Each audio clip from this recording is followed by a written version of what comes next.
Selamat pagi, siang, sore, dan malam teman-teman mahasiswa semuanya. Coba kita pikir sebentar, dalam sehari berapa kali kita membuka ponsel? Puluhan atau ratusan kali? Sekarang pertanyaannya, kapan kita benar-benar membuka buku? Bukan karena tugas, tapi karena ingin membaca. Hari ini kita hidup di zaman serba cepat. Informasi datang terus-menerus, berita berganti setiap menit, dan opini berseliweran di mana-mana. Masalahnya, semakin cepat informasi datang, seringkali semakin sedikit waktu kita untuk memahaminya. Kita tahu banyak hal, tapi belum tentu kita paham. Disinilah sebenarnya peran membaca buku. Sayangnya, bagi banyak mahasiswa, membaca buku masih dianggap suatu yang berat. Buku dibuka saat deadline, ditutup lagi setelah tugas selesai.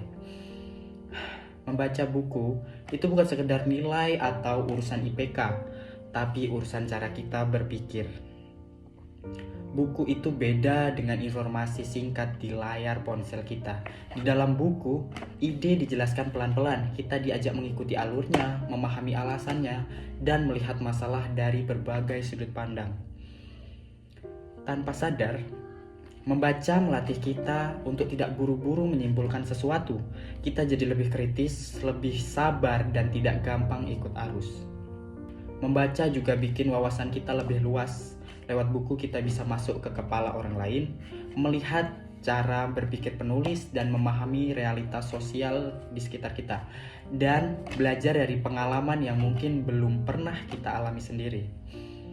Mahasiswa yang terbiasa membaca biasanya tidak mudah menghakimi karena ia tahu bahwa masalah bisa dilihat dari banyak sudut.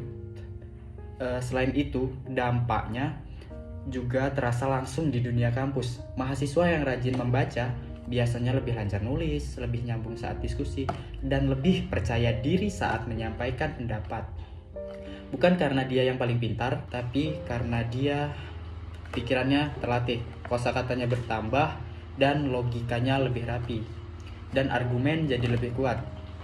Masalahnya, membaca buku hari ini kalah saing dengan distraksi. Media sosial jauh lebih menarik, lebih cepat, dan lebih menghibur. Tapi seringkali setelah berjam-jam scrolling, yang kita dapat justru kosong. Buku memang tidak secepat itu, tapi justru disitulah nilainya. Buku ngajarin kita fokus, konsisten, dan tahan lama akan hal-hal yang justru jarang kita latih. Teman-teman, menjadi mahasiswa bukan cuma soal lulus atau dapat nilai bagus, tapi soal membentuk cara kita berpikir, dan membaca buku adalah salah satu cara paling sederhana untuk itu. Nggak perlu langsung baca buku tebal, mulai aja pelan-pelan 10 halaman sehari, 1 bab seminggu, yang penting konsisten. Karena dari kebiasaan kecil itulah, pelan-pelan cara berpikir kita berubah. Terima kasih sudah mendengarkan. Saya Rian Septio, izin pamit undur diri.